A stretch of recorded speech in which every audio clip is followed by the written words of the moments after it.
দুটো পর্ব এখানে, একটা হলো সুষ্ঠু নির্বাচন এবং নির্বাচিত সরকার। সুষ্ঠু নির্বাচন হওয়ার আগে কিন্তু অনেক চ্যালেঞ্জ আমাদের সামনে আমরা ফেস করছি। আপনি দেখবেন আজকে অনেকগুলো ঘটনা আপনি শুনলেন, কোথায় কোথায় দিল্লিতে ঘটছে, ঢাকাতে ঘটছে, পত্রিকা অফিসে ঘটছে, এবং আগামীকাল আমরা সংবাদপত্র মালিক সমিতি এবং এডিটার্স কাউন্সিল একটা মিটিং ডেকেছি হোটেল সোনারগাঁতে। আমরা অনেকেইকে দাওয়াত পাঠিয়েছি, অনেকেই রাজনৈতিক নেতৃবৃন্দ, সাংবাদিকবৃন্দ এবং সুশীল সমাজ সবাই সেখানে থাকবেন, আপনারা আসবেন।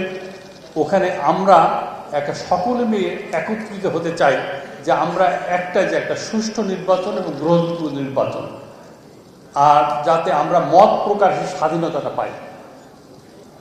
আর যদি এই নির্বাচনটা যদি আমাদের দেশীয় এবং আন্তর্জাতিকভাবে গ্রহণযোগ্যতা না পায়, তাহলে সামনে আমাদের মহাবিপদ।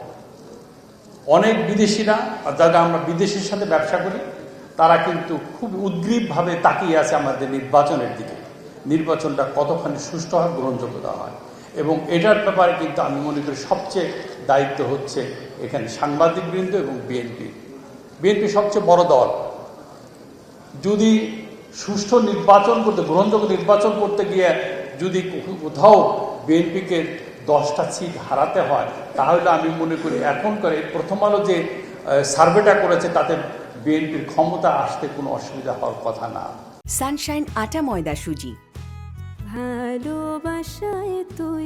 তাহলে আমার মনে হয় আমাদেরকে যদি উন্মুক্ত করে দেন যে ঠিক আছে আপনারা গঠনমূলক সমালোচনা করেন, পাশাপাশি আপনারা যদি নির্বাচিত হন, ক্ষমতার দায়িত্ব গ্রহণ করেন, তাহলে এভরি 6 মান্থস আপনারা যদি আমাদেরকে এইভাবে আবার আহ্বান করেন, তাহলে কিন্তু আমরা গঠনমূলক আপনাদের ভুলগুলো ধরিয়ে দিতে পারব, এবং আপনারা আমাদের মধ্যে যদি কোনো ত্রুটি থাকে আপনারা ধরিয়ে দেন, এবং আপনাদের মন্ত্রণালয় যদি সরকার আপনারা গঠন করেন, আপনারা একটা জবাবদিহিতার জায়গা রাখবেন।